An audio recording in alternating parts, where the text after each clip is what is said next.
At the Global Liver Institute, we believe it all starts with a patient. So what happens when a patient, a liver patient no less, one of the 500 million people living with conditions that often go undiagnosed, untreated, or misdiagnosed, mistreated, and stigmatized, brings the challenges of liver patients front and center? And what happens when a patient then leads a discussion with world experts in policy, research, clinical care, and wellness on ways to overcome these challenges? Let's find out today on GLI Live. Hello and welcome. My name is Donna Cryer, and I am the CEO and founder of the Global Liver Institute and your host for GLI Live. As we continue celebrating and recognizing all things pediatric and rare liver diseases this entire month, I have found more stripes in my closet to stay on theme. That's been important. I didn't know I had so many, but apparently every day is a great day to be rare. Today we will be focused on particularly the pediatric and specifically newborn screening elements that are really essential to ensuring that there are appropriate and accurate diagnosis of pediatric and rare diseases of all forms. And so I have two really extraordinary guests for this. I have Dylan Simon, who is the Associate Director of Policy with the EveryLife Foundation for Rare Diseases, really the legislative engine for the rare disease community. We are always excited to partner with them, and we are in the midst of an extended rare disease week or weeks plural of legislative activities, and Dylan will share more about those with us. I also have with us Melissa Bryce, who is the Executive Director and co-founder of the Global Foundation for Peroxisomal Disorders and the mother of Ginny, who passed away at only 7 years old from Zellweger Syndrome, another rare disease that we've discussed over the course of this month. And so I welcome Melissa to the show, and welcome Dylan as well. And my team gave me a long list of things to say about everything that's continues to go on through this month, but I really want to get to conversations with you. So Dylan, hello. Why don't you tell us about the EveryLife Foundation and the Newborn Screening Act? Yeah, happy to. And thank you so much for having me today. Again, my name is Dylan Simon, and I'm from the EveryLife Foundation. And we are a nonpartisan policy and advocacy organization that focuses on the full rare disease community, because of the idea that as a community, we are large, and that policies that work for one rare disease will benefit the entire community. And in addition, we like to provide a platform for the patient advocate to learn about advocacy and how to tell their story. Because that's such a big part of advocacy, is telling your story. And so I can do a little bit of background in terms of newborn screening and the work that we do there, but I want to make sure I'm not jumping too far ahead, Donna. No, that's fine. We'll jump to Melissa, and Dylan talked about the importance of storytelling. You have a very powerful story. Please share it with our audience. Well, and EveryLife Foundation has been one of the key organizations that I've worked with over the last several years to learn to share my story and then help other patient advocates and caregivers learn to share theirs as well. So, as you mentioned, I am a mother. My first child, Ginny, was born in 2008 with a peroxisomal disorder. And we spent about 2 years looking for her diagnosis, which in the rare disease world isn't actually that long, but to a mother, it feels like an eternity. And so once we got that diagnosis, I felt relief, because I was glad to know that I wasn't just crazy, that there was actually something going on with Ginny. But then, a lot of isolation after that, because there was no one to help me. I didn't know where to go. There was no organized group that was, no patient advocacy group for Right. peroxisomal disorders. So along with a few other parents, I started one in 2010, and we are now in our 12th year at the Global Foundation for Peroxisomal Disorders. We are founded here in Oklahoma, where I live, and we have staff and contractors here in Oklahoma and throughout the US. We have a pretty large staff now, and our board is here in Tulsa and throughout the US. So really, my whole journey started because I needed to find resources for my family. And I wanted those resources to be available to others. And so here we are now. And I'm excited to be here today to talk about newborn screening, because it is something that really could have helped our family as we were looking for this diagnosis. Well, Melissa, congratulations on reaching the 12-year milestone with your organization as the founder of a nonprofit. I know that that is no easy milestone to reach. I also would just comment that there must be something special in the water there in Oklahoma, because the number of advocates that we have is just amazing. In the GLI A3 Advanced Advocacy Academy, who we've been supporting in transplant support groups and just a range of activities. And I was at a lunch here in Washington, D.C. in the before times. And someone pointed out to me, we were talking about sort of U.S. policies, and they're like, "Oh, well, Donna, you're global." And I was like, hold on a minute. I have more active advocates in Oklahoma than I bet you do in your entire organization. And so, it is,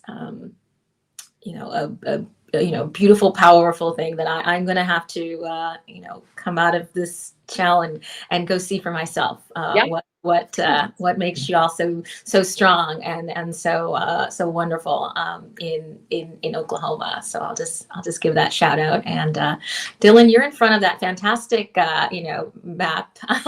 And as we were talking, as we were getting ready for the show, we were talking about the differential access to newborn screening. I don't think that people know that based on where they give birth, newborn screening may be different. And so tell us a little bit more about the role that newborn screening plays, and then the advocacy that you're doing around it.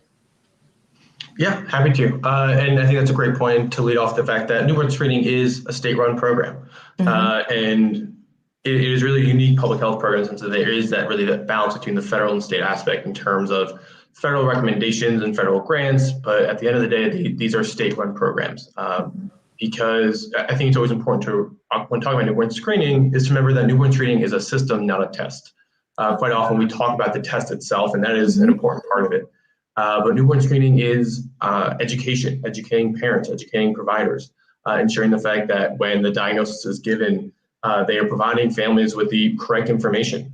Too often in decades past, in newborn screening, you would have diagnosis given and physicians were unaware and would say that there was no treatment available, even though there had been FDA-approved treatment for at least 5 years. And so a big part of the newborn screening system is education.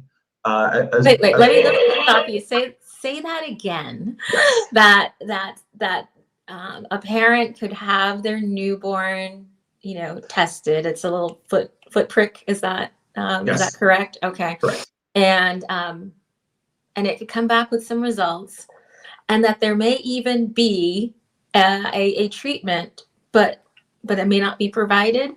Did I hear that correctly? Say that again for the yes. People in the back row.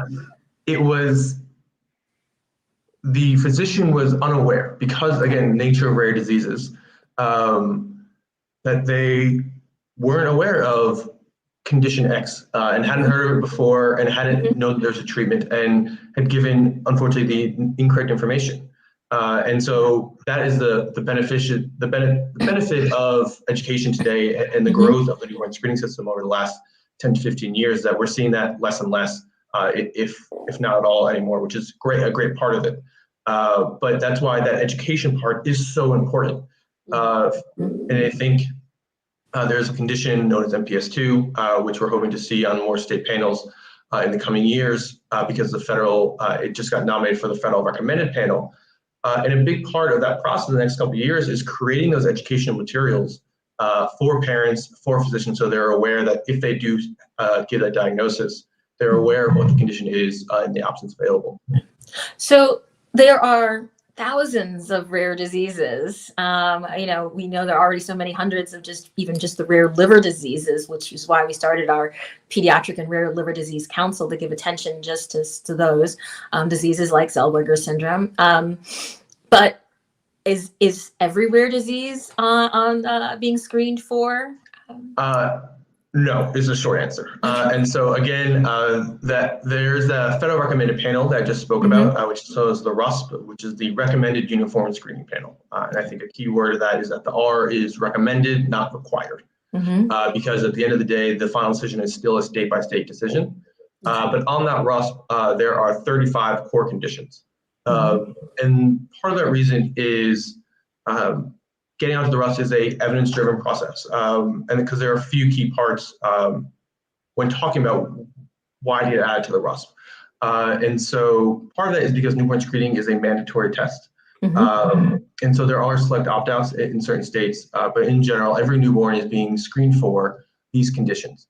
And so because of that, there are certain aspects that these advisory committees want to make sure are possible. And so can you properly screen for the condition in a general population? So really looking at false positives, false negatives, right? Making sure that you're not missing newborns who have the condition, and making sure that you're not telling too many and putting families through what can be a rough couple weeks to a month as they get confirmation testing. And so it's really finding that part, and as well as a key part is there a treatment available? And it doesn't necessarily have to be an FDA approved treatment. It can be a supplemental treatment. So a lot of newborn screening conditions are metabolic in nature. And so if it's simply as adjusting your medical nutrition, that will allow for you to be added to newborn screening panel. I think it's important to highlight that PKU, which started newborn screening, that's what the treatment is for that. It's just changing your diet. And so you don't require FDA approval, but the current thinking is that if we're going to require, if we're going to make this screening mandatory, and we're going to tell families that they've been diagnosed with this condition, that there should be a treatment available. And so that's why currently there's only about 35 conditions screened for in every state. That varies a little bit state by state. But with that being said, the expected influx of gene and cell therapies in the next 5 to 10 years is also expected to greatly increase the amount of conditions that are eligible for newborn screening, because we'll start to see a growth in the amount of treatments available for rare diseases. So medical nutrition is also important, and access to it is not equal across all families. It's great to hear that your child's condition can be treated through special supplements or medical food, but if you don't have the means or to access them, that seems rather cruel. And so my understanding is that there is legislation that is pending to increase equity in access to medical nutrition. Is that correct?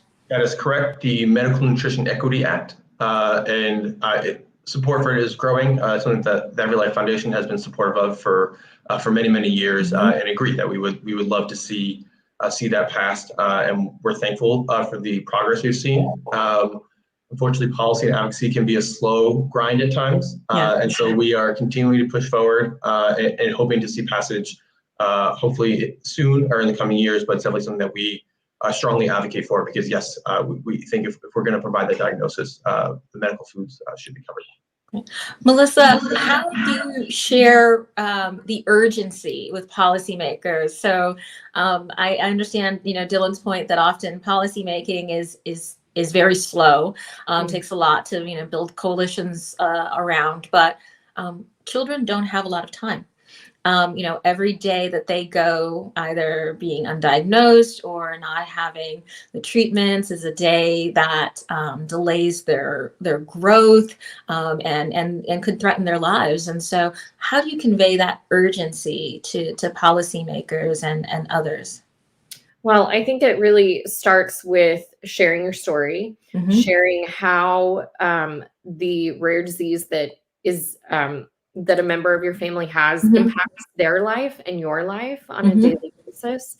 And also, I think it's really important to share about the scale and the scope and the number of people that are impacted by rare diseases in the United States. I mean, we're talking 30 million Americans. That's 1 in 10 people. So everybody knows someone that's impacted by a rare disease, even if if you're not totally aware of that person's rare disease, someone, 1 in 10. So I think it's, as I've done more advocacy, I think the things that resonate the most with policymakers are, topics around the diagnostic odyssey, things, stories from your everyday life about how this disease impacts you. I would tell about getting Ginny to school. So we didn't actually have a bus that could get her to school, and so my minivan was her transportation. And in my van, I had her wheelchair, a walker, for her, a bag, her backpack, and then just a ton of other stuff that I was taking in every day. And the amount of time that takes for, the caregiver to get those items to school for a child with rare disease. Because of course, things are not equal, or equitable, I should say, throughout the US. I mean, some children are able to ride a bus to school, some are not. So, and that just goes back to this whole idea that newborn screening should be one of those things that is equitable, that is, no matter what state you live in, we as advocates feel that every child should, and every family should have the opportunity to have these, 35 recommended tests at birth, so that they can find out if a rare disease is going to be part of their life moving ahead. So, I think really sharing that piece, sharing, how it impacts your daily life, sharing, the child or person that's impacted by a rare disease, something that's really important to them. So I think policymakers want to hear those stories. They want to know, and see the real people behind these pieces of legislation that their staffers are working on, and people like Dylan are contacting them about. So I think don't underestimate, for advocates, the power of sharing your story and being real about it, because that will make a difference. I think that's very important, that authenticity, the being real with your story. It is very difficult sometimes to relive some of the trauma, and to open that up and expose yourself for this purpose. But I think recognizing that it is for a purpose, that you're helping someone understand, you're helping someone empathize with something that perhaps they hear about, but they never envision what all that goes into it. And you did that so very well. I'm sure that took some practice, and some, it didn't come out as smoothly or easily the first 100 times. But what made the difference for you as we work with patients who are trying to make that transition from patients to patient advocate, and identifying the points of pain that they found in the healthcare system and in their journey, and wanting to solve it. And Dylan, as you shared, the first step is storytelling. But how do you get comfortable with telling your story? And what sort of either tricks or tips or things that you learned around the way have helped you become a better storyteller, Melissa? Well, I don't really have any great advice other than that I had a friend that really pushed me hard. And she, it was about a year after Ginny had died. And she said, Mel, you've got to get out there. You've got to tell your story. And I was like, oh, I don't know. I'm not sure. And it's all really sad still.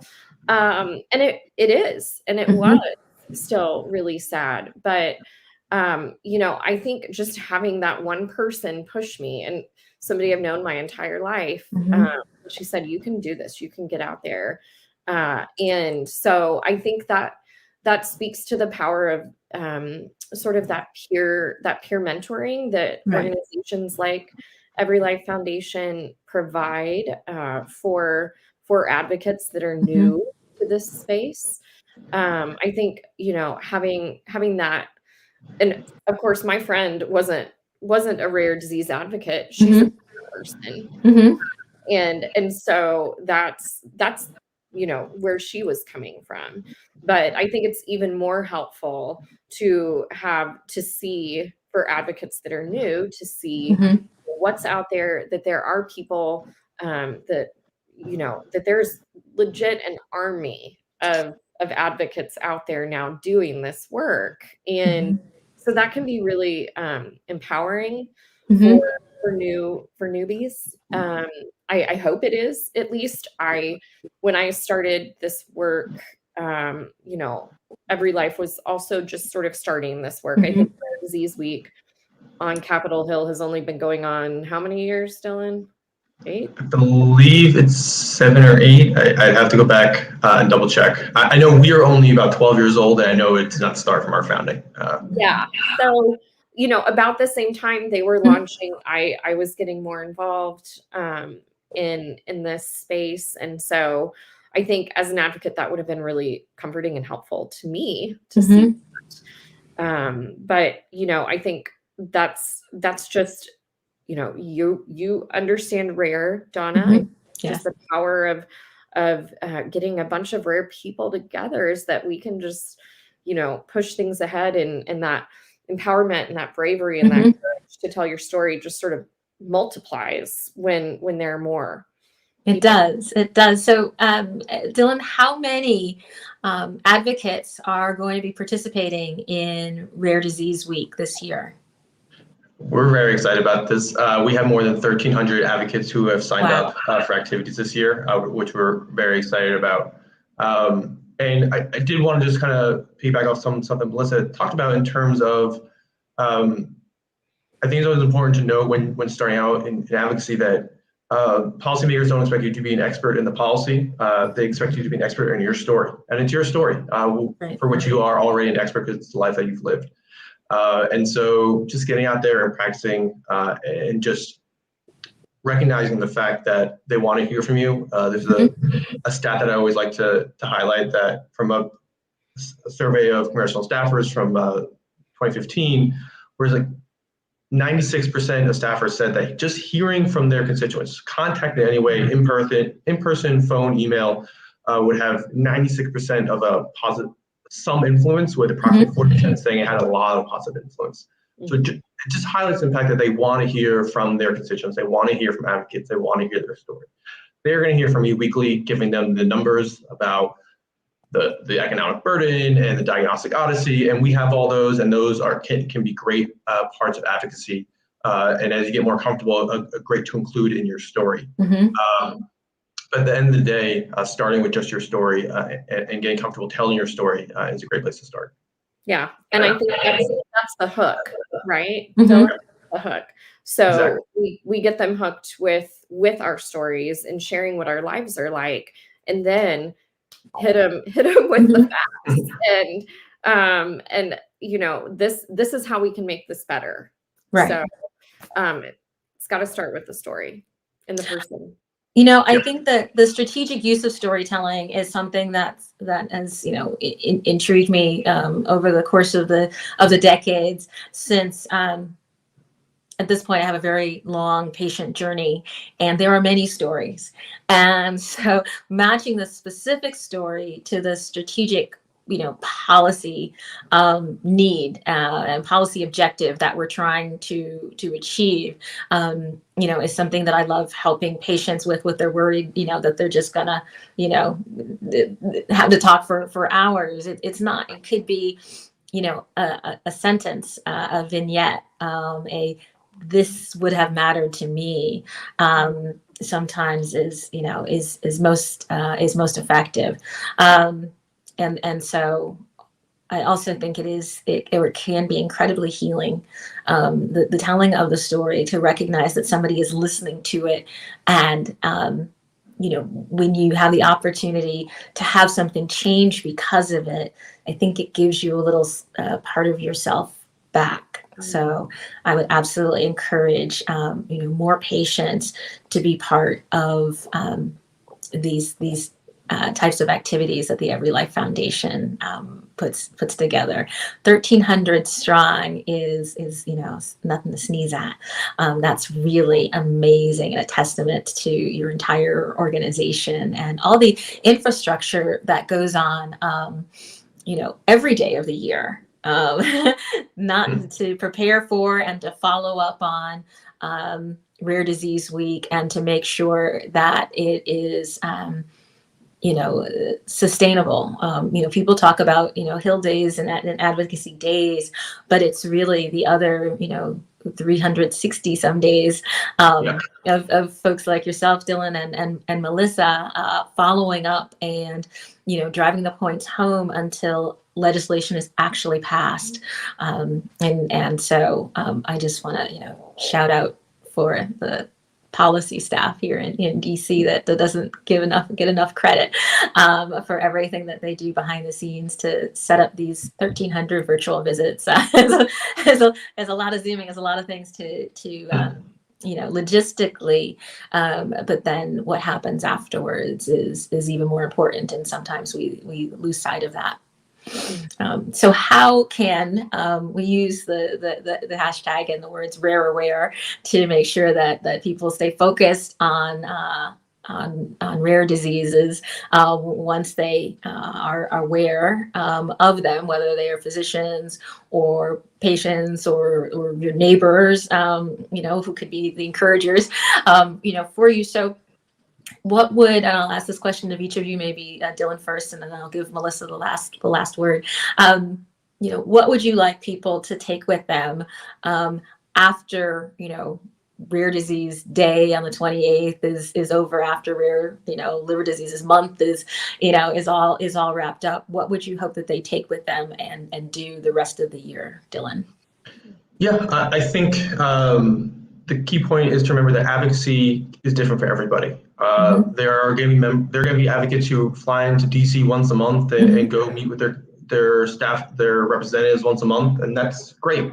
But that doesn't necessarily work for everybody. And recognizing the fact that advocacy can work for you however you see fit. And so whether that's just sharing your story on social media and using the hashtag RareAware, or using the hashtag specific to your condition, or tagging your representatives and saying, please co-sponsor this House bill. And so it's really identifying ways that you can stay active in advocacy, because knowing the fact that advocacy, again, as we talked a lot about, is just telling your story.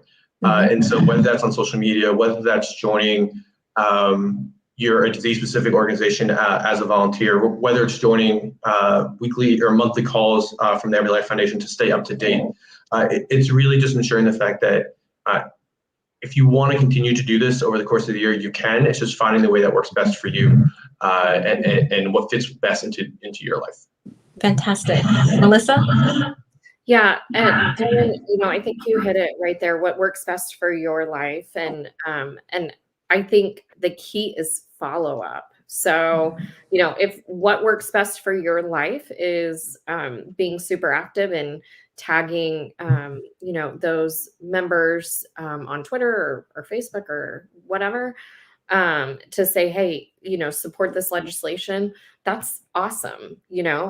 Also awesome is keeping in touch with those staffers throughout the year, sending them emails, because those are really going to be your points of contact. And they, yes, the social media is important, but I think that that one-on-one touch point with those staffers, if you can build those relationships, if you can keep those strong, you can actually get some traction. And when you talk to a staffer, for instance, about newborn screening, I'm going to do this next week. I'll be speaking with my senator's staffer, and she and I have a long relationship now, and it won't be the first time that I talk with her about newborn screening saves lives. So, she will know where I'm coming from, and then we'll talk about, how can we work together on this. So I really think that follow-up is important. And yes, I am for tagging and doing all of those things on social media, but I am a little older and not a millennial. I am more of an emailer, and it takes all of us. It will be persistent on every platform until we prevail. Right. So and that's what we need. We need that diversity. We need everybody reaching out in multiple ways, so that we can actually make some things happen. And I just want to jump in real quick with that, because 100% agree with Melissa's point that follow-up is important. We often talk about these Hill meetings are building relationships. I do want to also highlight these congressional staffers are extremely busy, so do not feel bad about emailing them multiple times if you haven't heard back. Oftentimes they'll actually be quite thankful about that, because they are quite busy, and so staying on them, building on that relationship, continue to follow up with them. They do want to hear from you, and I know I've said it a lot, but it really is true. And so recognizing that at the core of advocacy is relationships. And so keeping that relationship active, following up, telling them updates in your story can all be very impactful. Really good point. Fantastic. Dylan, Melissa, thank you so much. And for everyone listening and watching, we'll make sure that you have information about the EveryLife Foundation, about Melissa's organization as well. And we have additional information in GLI's Rare Toolkit. There will be our own virtual congressional briefing on the Medical Nutrition Equity Act on this Friday, the 25th at noon Eastern Time. I think everyone who's been following along for these past few weeks knows that the 28th is actually, no matter how much we've co-opted the entire month, the 28th of February is actually International Rare Disease Day. And there'll be a slew of activities on that day. More stripes, come for the fashion, leave, for the advocacy. There'll be Rare Disease Day at FDA for those of you into regulatory policy, and much more to come. And so for whatever suits your personality, your advocacy skills, your time frame, your interests, and your story, there is something that you can do. I encourage you to do it. Thank you. Please be sure to like this video, subscribe, and share your thoughts and suggestions in the comments below. Join us weekly on Wednesdays at noon Eastern Time for more episodes of GLI Live. Check out our website, globalliver.org, and follow us on social media to learn more about the Global Liver Institute and stay up to date with the latest in liver health. Until next time, stay safe, stay well, and stay connected.